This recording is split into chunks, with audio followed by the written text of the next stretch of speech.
Okay.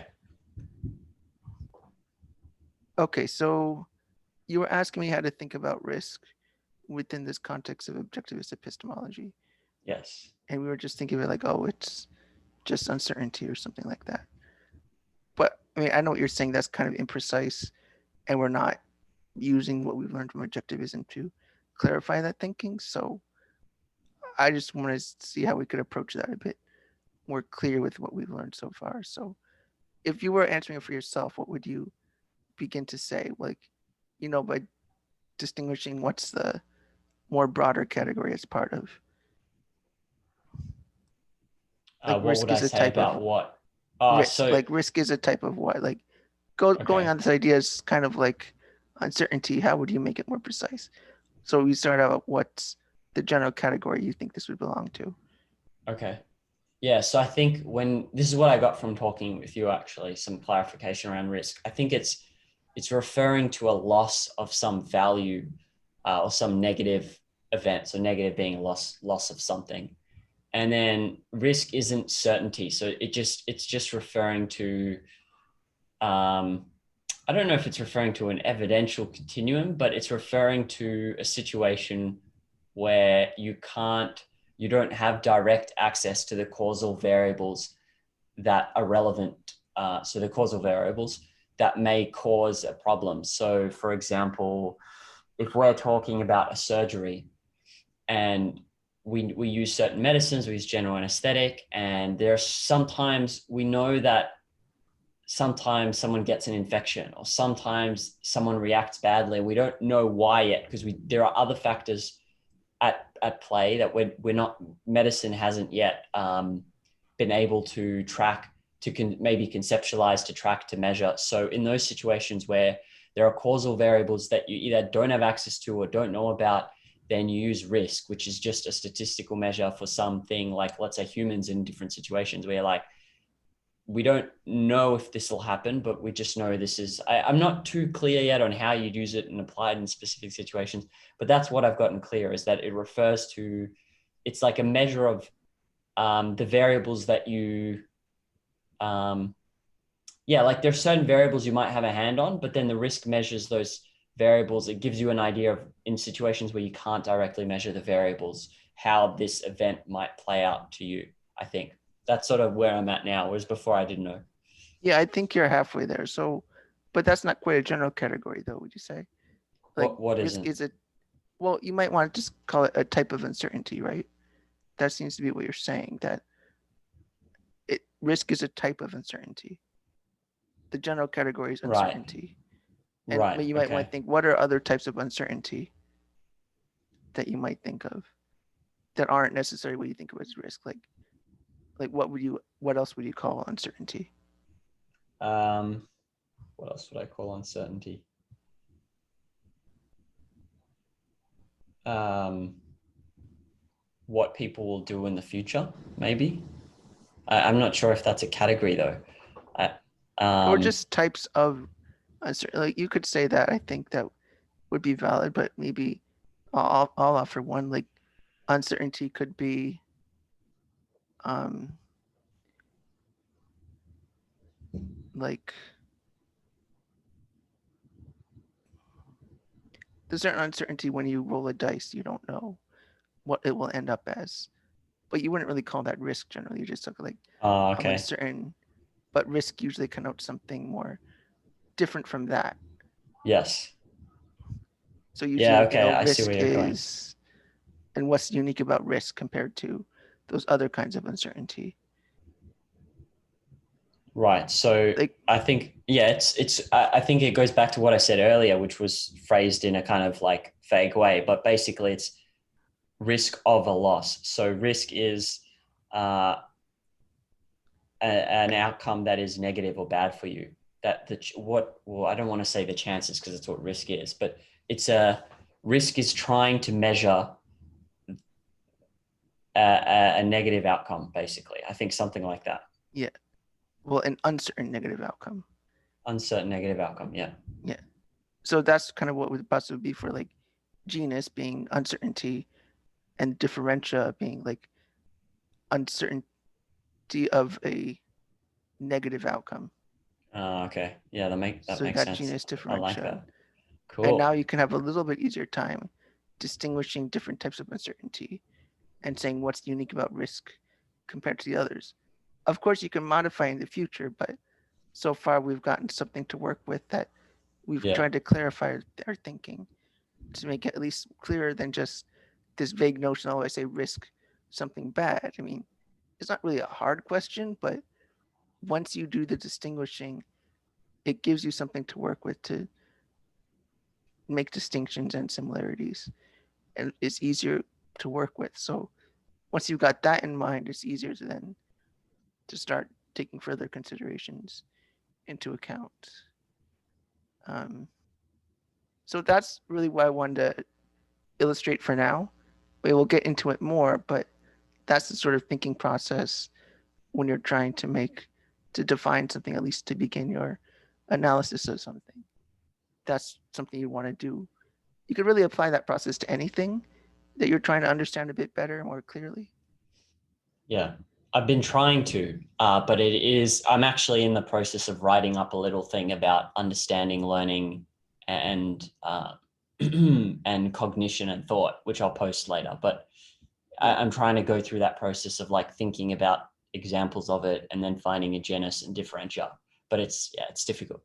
But you'll see, I'll do that a similar sort of process soon Yeah. for So some. like with our example, we were just using like we've got one just the definition. Then another thing is we have to concretize it probably. So you have to think of an example of what refers to risk, like a Yeah. concrete thing in reality that you can observe. Yes. Yeah, So that's easier than the yes, specific definition. So, that is easier.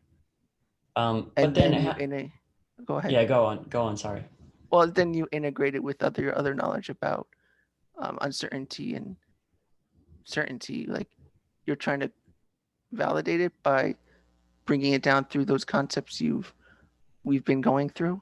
So that's how you can bring it from this abstract notion of what risk is to the perceptual level. You're kind of like going backwards through what you've learned so far. Like you can't understand risk unless you understand uncertainty, and you can't understand uncertainty unless you understand contextual certainty, I think, or at least the context in terms of your context of knowledge. Like you need those concepts going Yes. back. Yeah. That makes sense to me. Like you need to strengthen the connections between, I think you said this earlier, like you work on one thing, then another thing becomes clearer, something like that. Yeah. Um, okay, let's go with that. I want to keep exploring this actually, because it perfectly ties into not the random questions I had, but just something that I've been thinking about. So like we said it's uncertainty. Un is like the opposite of certainty? Does that mean it doesn't, but does that mean it's not on the evidential continuum? Because that doesn't make sense. Well, sometimes it can be. I would say most types of uncertainty are. Like you could Right. say I'm just uncertain because there's a lot more factors I don't know enough about that I know are there, that I don't know how the reasoning works well enough, that I know it's there, but I don't know how it works. So like Right. on some level, it's just going to be, you don't know how it's going to be. Like it's Right. kind of random to an extent, to the extent that you don't know how to predict it. But then another type of uncertainty, you might say your fallibility could make you uncertain, but that's a different kind of uncertainty. It's not that you lack contextual knowledge, it's just that you're not certain whether you're fallible or not. But like, it's almost an irrelevant question. Like, I don't even know if that would even count as uncertainty because it's not, doesn't really have to do with evidence or anything. So it's really just uncertainty Right. has to do with like just as far as evidence goes, incomplete Which is evidence. everything from ignorance to certainty, contextual certainty. Yeah, I would say so. And um, okay, so risk is almost like a measure, because where I got confused before is like we're measuring, you may still calculate risks when you know the causal factors that are involved, right? But then Yeah. um, in that case, why do you need what is a situation where you need to calculate risks and statistics? when you know the causal factors that are involved? And why would you need to calculate Well, them? if you Wouldn't it knew be an all easy? the risks, if you did know all the causal factors, I don't think risk would really apply Right, because you wouldn't be uncertain anymore. But such things are so rare anyway, at least within the context of, say, stock trading, you rarely have that degree of certainty, or something even within medicine, because there's so much variability that we know affects things that you most always have a level of risk. right. And And sometimes so, risk could even be a measure of knowing of things you can't possibly know. Like you couldn't possibly know sometimes if like certain insurance policies. I mean, you might not always even be able to predict if a boulder rolls off a mountain and hits your car. Like that's a kind of level of certainty you can never have. So you can measure risk in that way too. Like there's things that well, it's kind of the same thing. Because there's certain things you're acknowledging you couldn't possibly know. Like you can't predict ahead of time how likely a car. Like you can't predict ahead of time whether a boulder on a mountain will hit a certain car. Like it's too much to even possibly do that. yeah. Yeah, I suppose this is getting into statistics now because it is that question of like you account for certain variables, how much of the outcome do they explain, and then what is the remaining amount? I remember stuff like this of like Yeah. that's now becoming statistics more than philosophy, I think. Yeah, but I think that amount of like risk analysis is less relevant. Like if you're thinking about a theory of, say, I don't know, gene replication or something, or a theory about how neurons fire. Like it's easier to control for the variables, Right. and that's kind of what science is for, and why those methods exist, because you can modify the situation so that you know what the variables are. And when you can control the variables, then you can get closer to certainty. And when you're like, okay, let's go back to this medical example because it's the easiest one. Like, let's say they're Yeah. measuring the impact of a certain medication on a population. They would Yeah. do that when they don't really know why some people react badly. And they're like, oh, 10% react badly. And then they just as like a warning because you don't know if it could be you or you don't know if it could be someone else or whatever. Is that sort of the idea?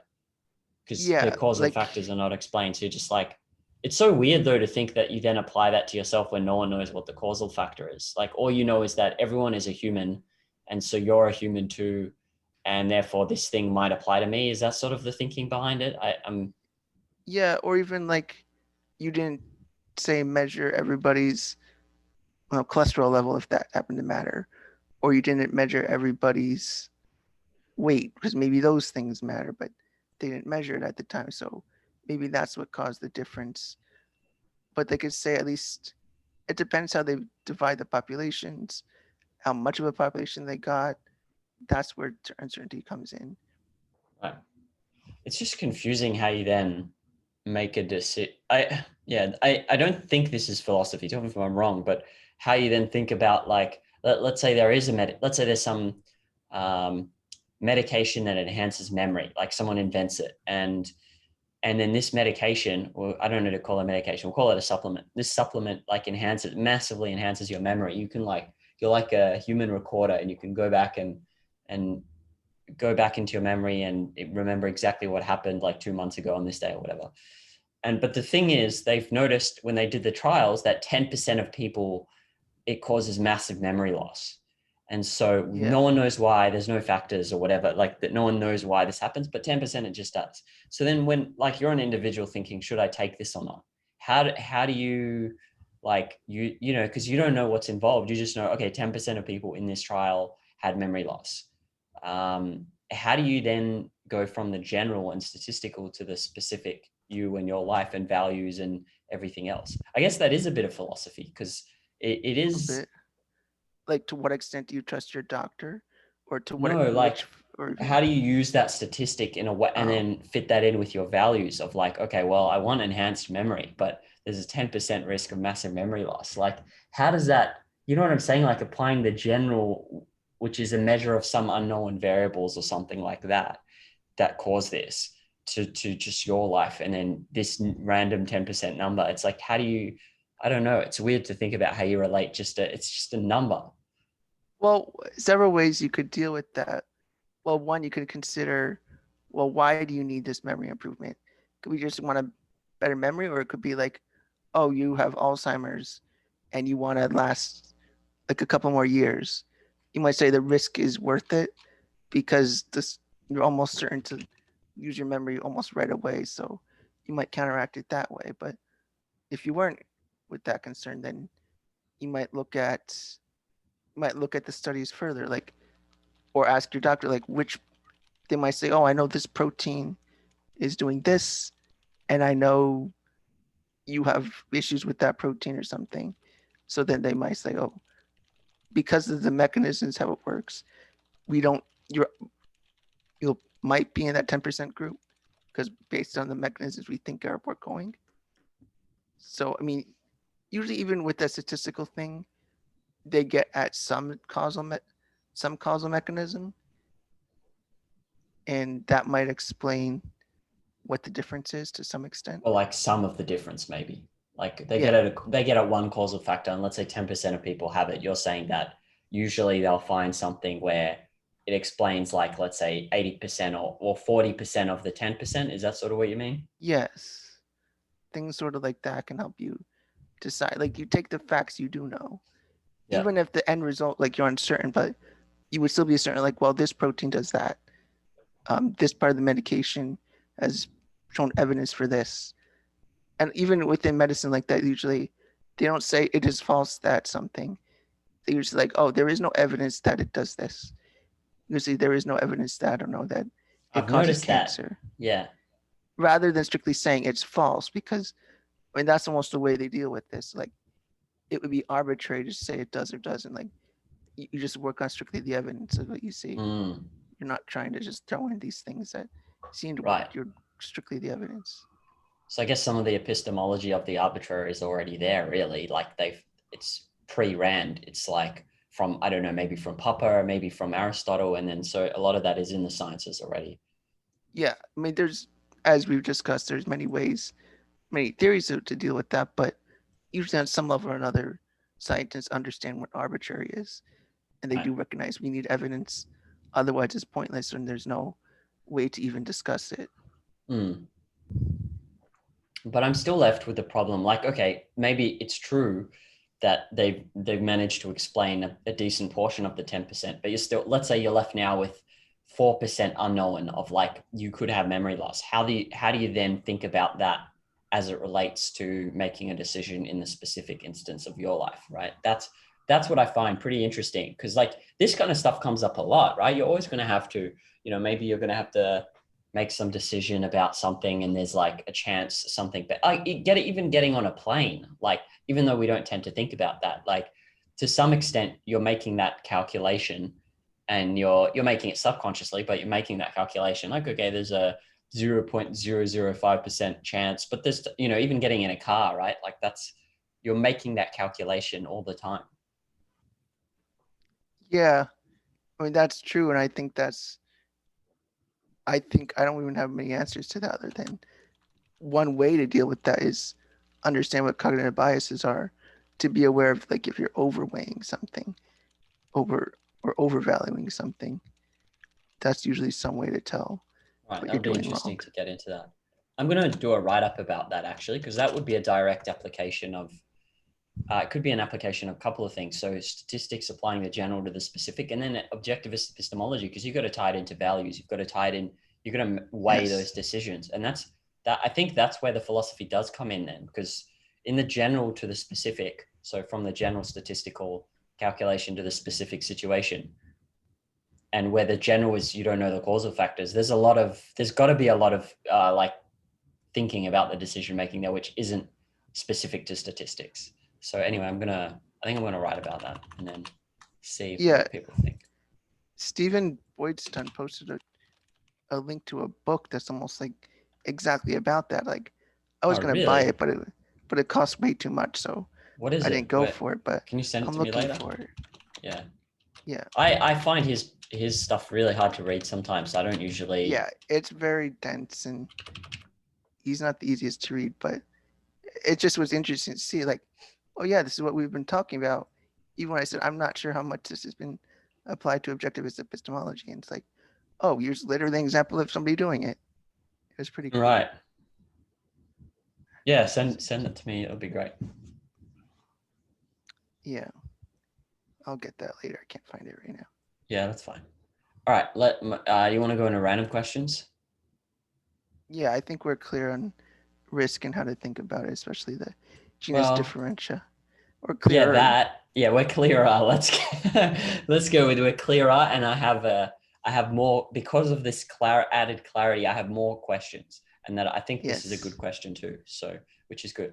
Oh, here's the title of it: just freedom, eudaimonia, and risk, an inquiry into the ethics of risk taking. It was like $100. It's like, I'm not going to buy this.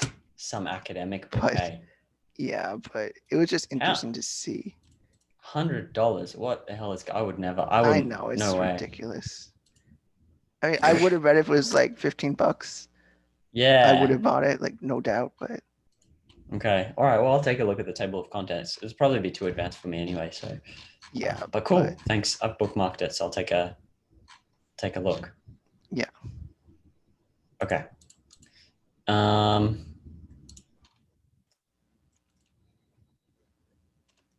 Let's see. So next question, we'll just go to random questions. Yeah. Yeah.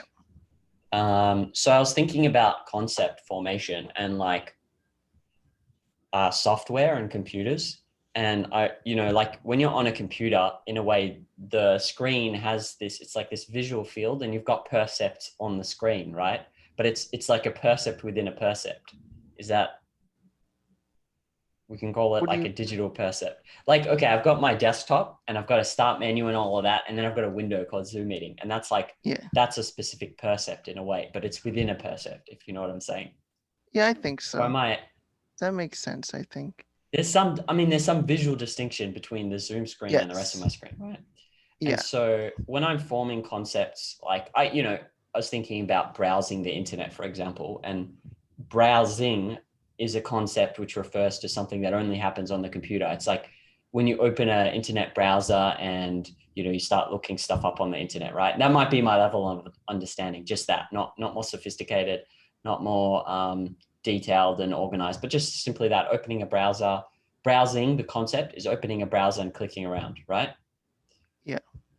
And so I was thinking about, like, we have all these concepts that may be specific to using a computer, and they're based on these percepts we see on the computer, but they might not be like, I was thinking, how can I function when I'm so unclear on, I was telling you, like, I was trying to figure out understanding and I was trying to figure out knowledge, genus of knowledge, all this kind of stuff. And I felt like such a lack of clarity. And then when it comes to like living and just doing basic things like browsing the internet, it's not that unclear. And then I thought about it and I saw, like, okay, when I formed that concept, browsing, it's still pretty low level. Wouldn't you agree that using like software is low level, as in all it is just a visual field on your computer and you're like, oh, that's software, and you use it to do stuff.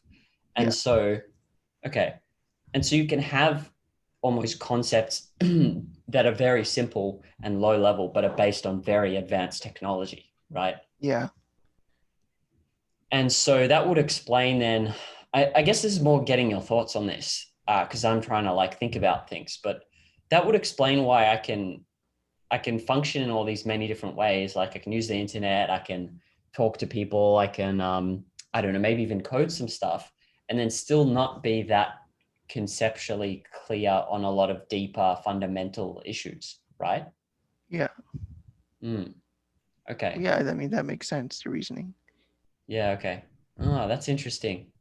Yeah, and then but the fundamental issues, like, when you're going to talk about understanding or knowledge, or when you're talking about what else would be I don't know, other things like that, like learning or whatever else, those are the things that would then be doing the most work, like somewhere deep down in the bottom of your little subconscious ocean.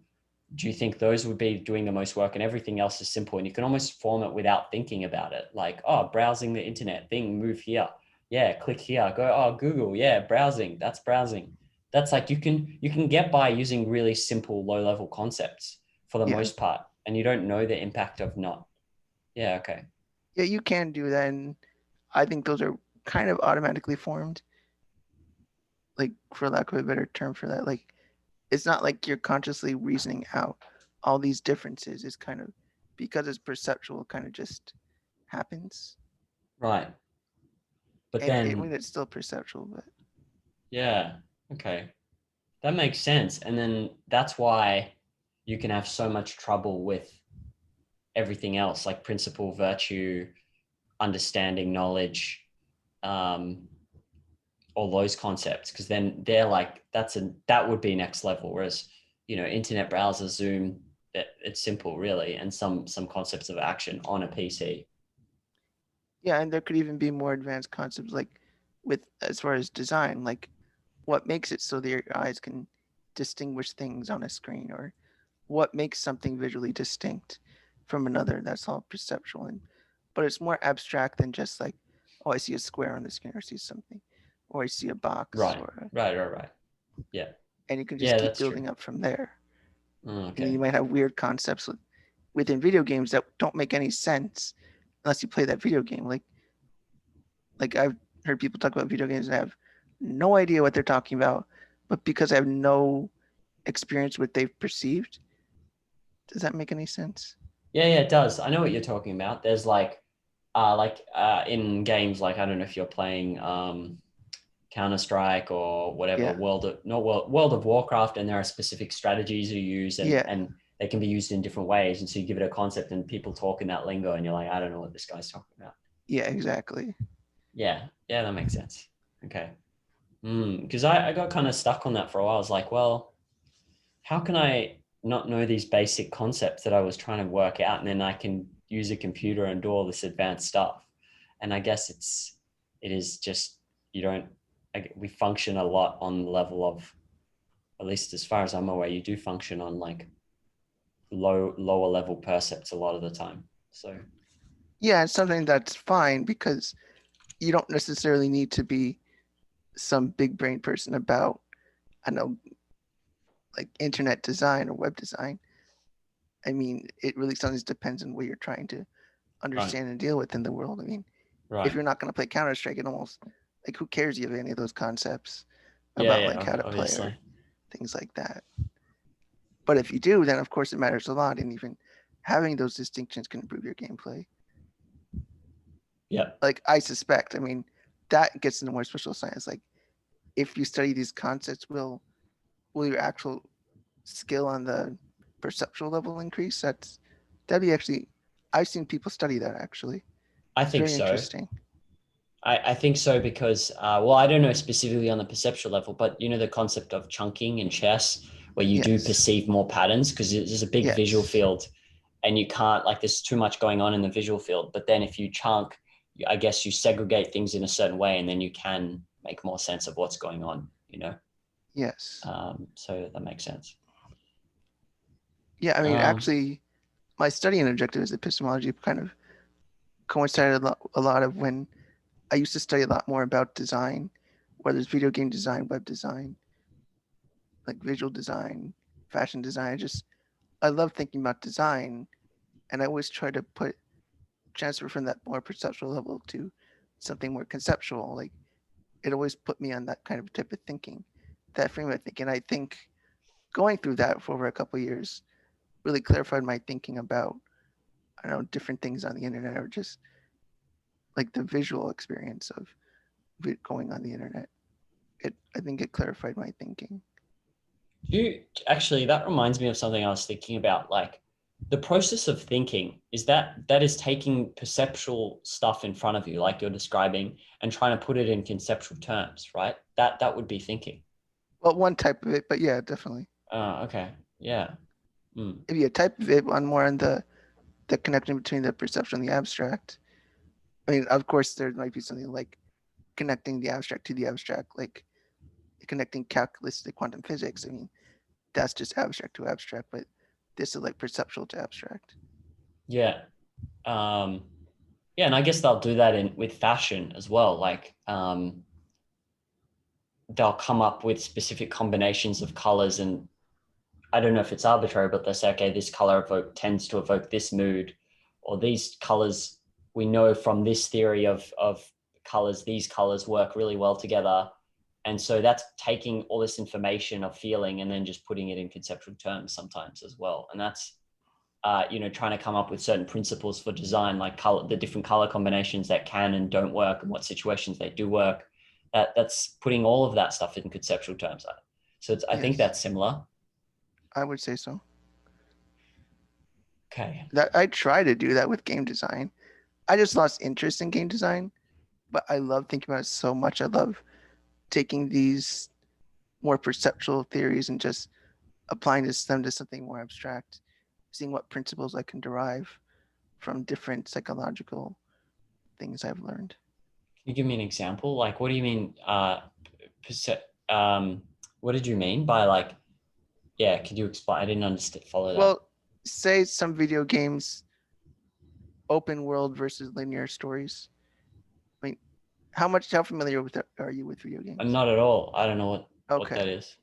Well, there's certain games you might play that are very open ended. You could be your character in any way you want to be, more or less, versus where linear, where the story is really set out for you. You have to follow, and you can't veer off. Right. And I've been trying to think about how that's a way of expressing, like testing out different like value judgments. Whether if you're in that open world versus if you're in a linear world, you can't test things out conceptually. And really, it was just a way I was thinking about how to take principles of like decision making and how to bring that into the context of game design, how to improve games, right? And see how do you apply these, like what about decision making adds value to something, and what's the purpose of decision making, trying to take to something more direct experience, like choosing if you want to kill somebody or not. How do you generalize that to something more, a wider principle, like why do people choose certain choices, or what value does it provide in contrast to when you can't make those decisions, things like that. So do you mean understanding, like, if you test something in a game and it has more appeal, understanding why it has more appeal, like a Yeah, different. that could be a way. Like what about choosing appeals to the human psychology, or why does it matter? Why does it Okay. matter to choose? Okay. Kind of like what I, we've talked about with like a writer could almost write as a way to explore concepts that they don't know about. yeah. Yeah. I was saying that could be something a player does. So that's taking into account some just more basic things on like players make decisions, players make choices, and trying to make that more abstract, taking in other abstract principles to then come up with something new. A new way to approach games. Yeah, maybe a new way to think about, well, if I start thinking about values in this context, or a way to test out alternate values, to test out firsthand what it would mean to be, say, a murderer. You would never do it in Okay. reality, but in this context, you can. It's like Yeah. it'd be taking that principle, just decision making, and taking it to the level of, say, like making decisions has moral consequences, and people, that gives a deeper meaning to things. It has more psychological appeal. It's a more fundamental judgment about a more fundamental thing to think about. Okay. I didn't. I'm not fully following. I follow some of it, but would it be like a combination with art then? Because you're like giving Yes, people the ability to make decision at the same time, like embodying some idea in. It's. I yes, guess it's different from art though, because it's interactive and it's. yeah. I mean, that Yeah. used to be Okay. a big topic for me. Like, how can video games be art? And the way I approached it was, it became easier to approach it the more I understood about epistemology. Right. Like, it's the process of thinking of going through something basic and reasoning it out, taking other principles in mind, and then further abstracting it to come up with something even more general that can have a like change the industry, or even just make a unique product. Okay. I know what you mean now. Um, all right, this is a mini question. Once a hypothesis is validated, what do you call it? Is that it becomes a theory? Usually that'd be just called a theory. Okay. Right? All right. Theory is usually validated with, at least within science. Like, And yep, sorry. I was thinking about how sometimes people might say like, "Oh, I have a theory that aliens visited Earth a million years ago." I mean, that's a different sense of theory. That's all I was going to say. Oh yeah, there's different meanings. So some people, when they say theory, they're referring to hypothesis, really, if you want to be like super pedantic about it. But that's what you're Yes. pointing out, right? They mean Yeah. it's just because people use words in different ways or whatever, then Yeah. but I mean that applies generally too. I was looking up the definition of idea. It seems like Yeah. Hegel has his own definition, Plato has his own definition, Mm-hmm. common usage has its own definition. So they're actually different concepts being referred to. Yeah. What's the genus of principle? I thought like it can't be a generalization because generalization is almost, isn't that the same as conceptualization? Like, Um. and then everything, the genus of everything can't be conceptualization like I could say a cup is this cup is or cup is a generalization. The genus of cup is a generalization. That's not true either. Yeah. I mean, that's why the word conceptualization is probably a more accurate term because you're putting it, transferring it from that more perceptual way of thinking to something conceptual. I mean, it might not necessarily be a generalization. So conceptualization is a better term. But then what's the genus of principle?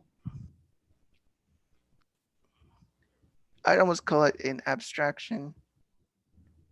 That's what I mean. That's conceptualization. But then I could apply that. Where I got confused is like, but then I'm saying here the genus of cup is abstraction because that doesn't make sense to me. The concept, And we can that's where come it back gets to it. weird. Like the concept would be the abstraction. Obviously, the cup itself is not an Yeah. abstraction. Literally, the cup is not an abstraction. Yeah, but The concept is the the abstraction. genus of the concept cup can't be abstraction.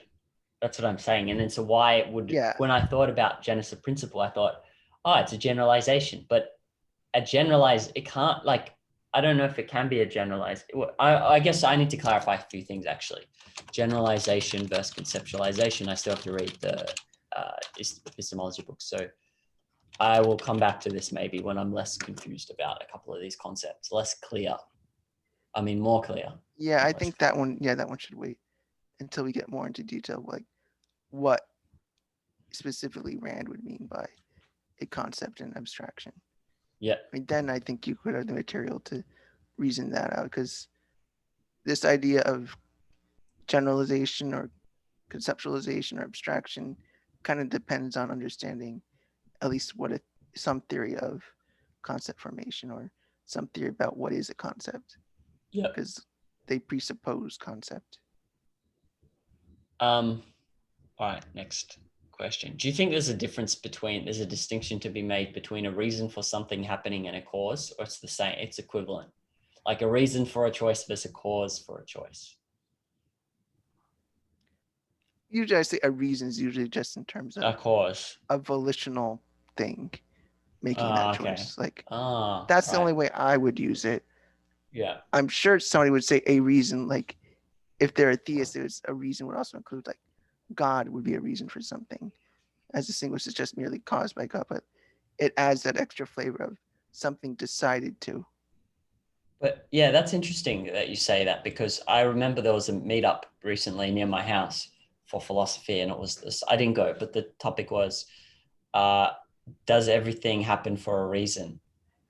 And rather than is everything caused? And now that you say that, it makes sense because if you're a theist, then when you say everything happened for a reason, it's like because there's a consciousness and it's almost a volitional consciousness, like you said. And I think it's more like I think it's probably more of a synonym, but like it does, I think maybe there is some little difference there. Like reason is trying to capture something that's volitional and by a Usually, consciousness, whereas cause could be a consciousness. It's broader. Cause is broader. It includes a consciousness, but it also includes things like, I don't know, like a rock falling because of gravity. Yeah, I think that's right. I mean, and then I would argue that theist is saying like a reason is a cause for the most part. I mean, I'm not trying to say that a conscious being did it, but like nothing happened randomly. There's always a cause for something. There's always an explanation for something. You Yeah, never can say, well, it just happened randomly out of nowhere.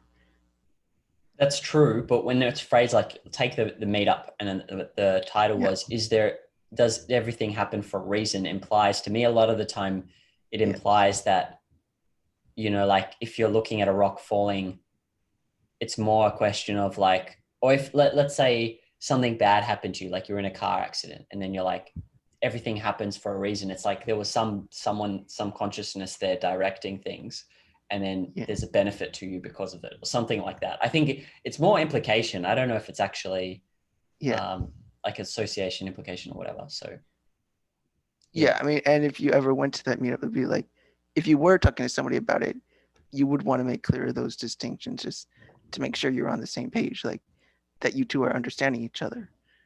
Like if it was a theist, you want to make certain, make it clear that there's a difference between the way you think and the way a theist thinks. right. And usually the word reason, was there a reason? Like usually that would be like a red flag to say, oh, this person might be a theist. Yeah, okay.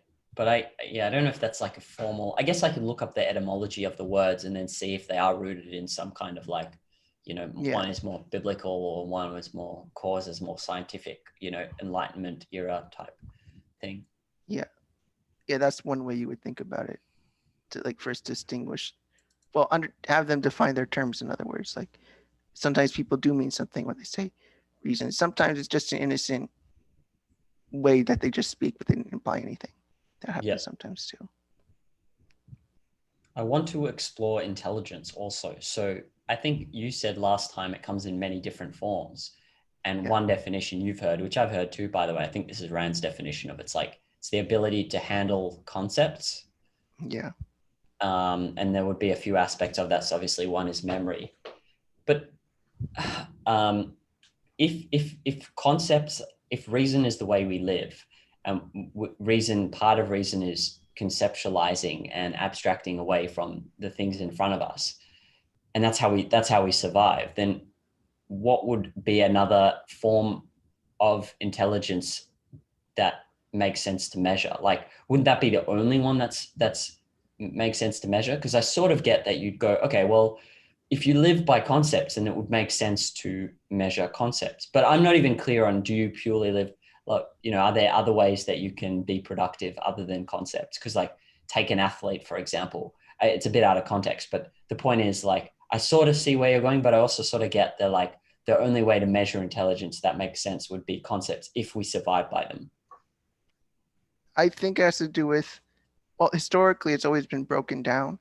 There's different theories about in what way you break down intelligence to capture the different factors of it. Like you might say that um, there's some genetic factor having to do with how quickly your eyes can scan across a page and recognize that you saw something. Like that's one thing measured on an IQ test, like how processing speed, just how fast you can look at something and recognize that it was there. Oh, Like just okay. moving your eyes and saying like, Got it. I see that here, Yeah. like quickly. Or another measure might be how do you do pattern matching? Like, can you find the fourth item in this pattern? Right. Or another might be how many words on the list can you remember? Can you remember 10 words and then repeat them in 30 minutes exactly in order? Or you That's might measuring add, memory yeah, so you can break it down without in a lot without of technique ways. too, right? How many words you can remember? That would be just purely by like, not no technique, just someone just Well, can maybe they're retain using a more. technique, but that's why it can get tricky because how do you know to what extent you're measuring something unique about their mind, or are they employing a method? It almost Oh, doesn't matter. okay. It's just like, this is still the measure you use. It doesn't Yeah. necessarily say why it happens, just this is a measure. Or even Okay. spatial reasoning. is there? How well can you deal with like rotating an object in your mind? But then, okay, spatial reasoning. But then, okay, let's go with what do they, so these are all measures of intelligence, but what do they think intelligence is then? What's the official view of what it is? That's where it gets really, I don't think you could even put it that way. It's just But usually how does just that make so sense? What are they measuring? Like, are they saying processing speed is intelligence or what? These it are depends on what the I got. theorist. Yeah. It depends on what way they interpret these measurements. There's many ways to analyze it. Like somebody could say like I could analyze in terms of that these are factors that affect the way you can use the concepts that you have. Clearly, if you have better spatial reasoning, in some way it would help your thinking compared to somebody else. I mean, or just say you're better at it than somebody else. But like for me, these are just measures of the way concepts are used. But it's dependent on first having the right concepts. But getting there could sometimes depend on, say, processing speed.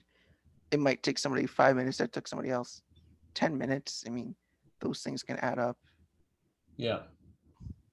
It's weird though, because like I think of pattern matching. I remember doing a pattern matching thing, and like it's not I don't just stare at it and go, ah, that's the thing. It's like I go through a conscious process. So I'm still using concepts in a way to like, I'm like counting. I'm going, okay, this would have moved here, and there's reasoning in it.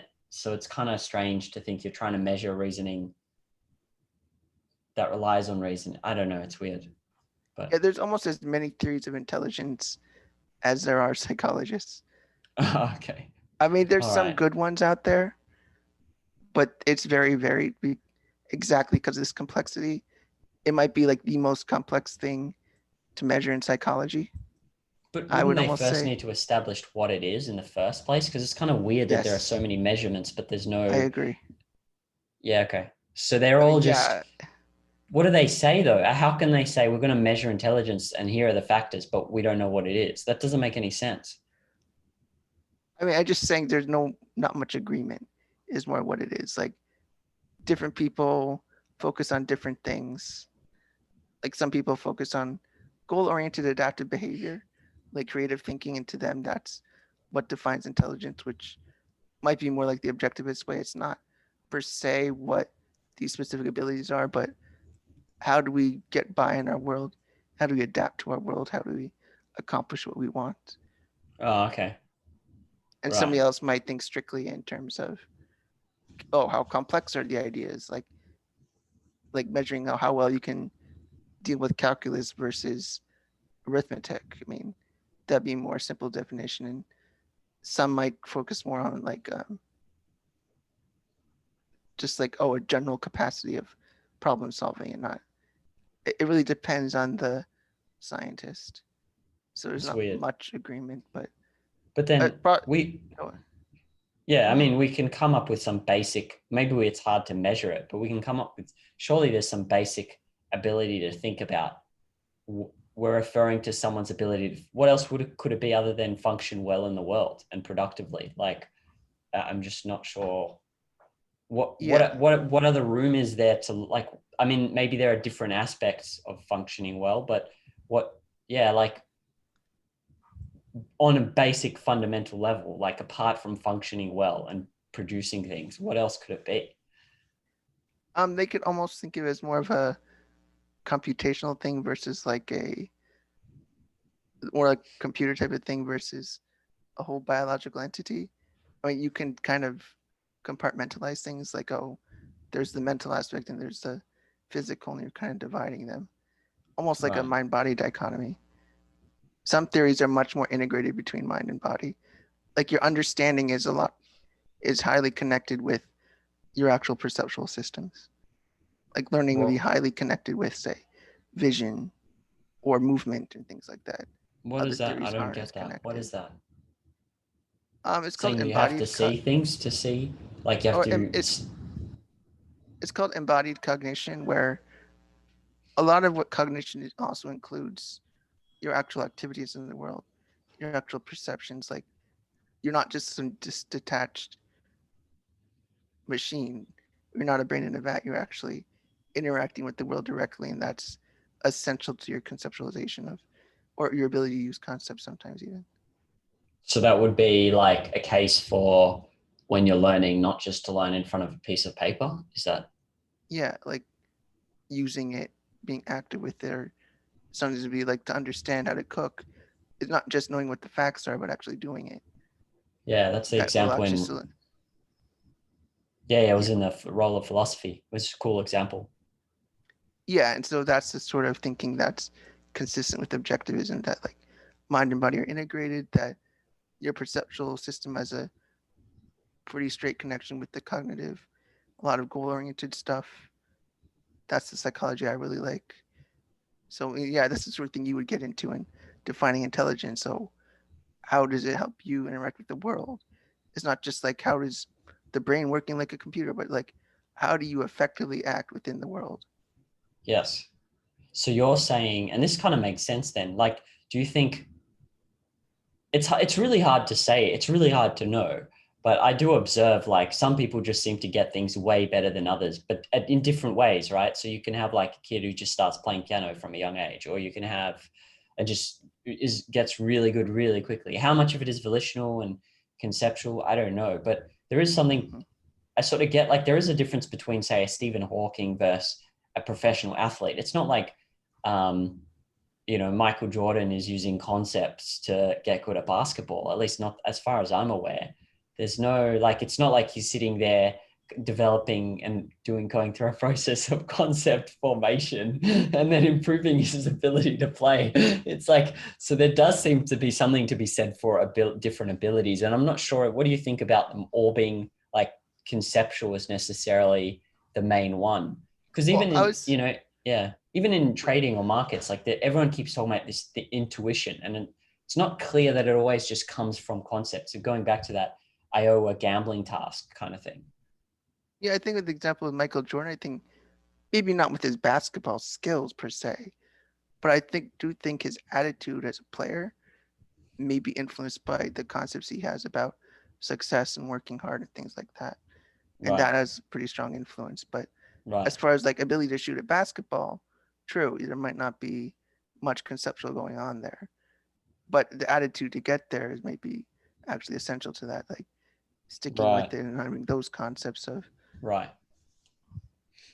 But it's hard and to it, separate and know like how much does what. Like if someone yeah. is really good, how much is it their concepts that are getting them to practice in a certain way versus how much is it their like some innate Yeah. other ability which we don't know about. I have no idea how to think about that. So Yeah. I mean that's when it really gets into special science.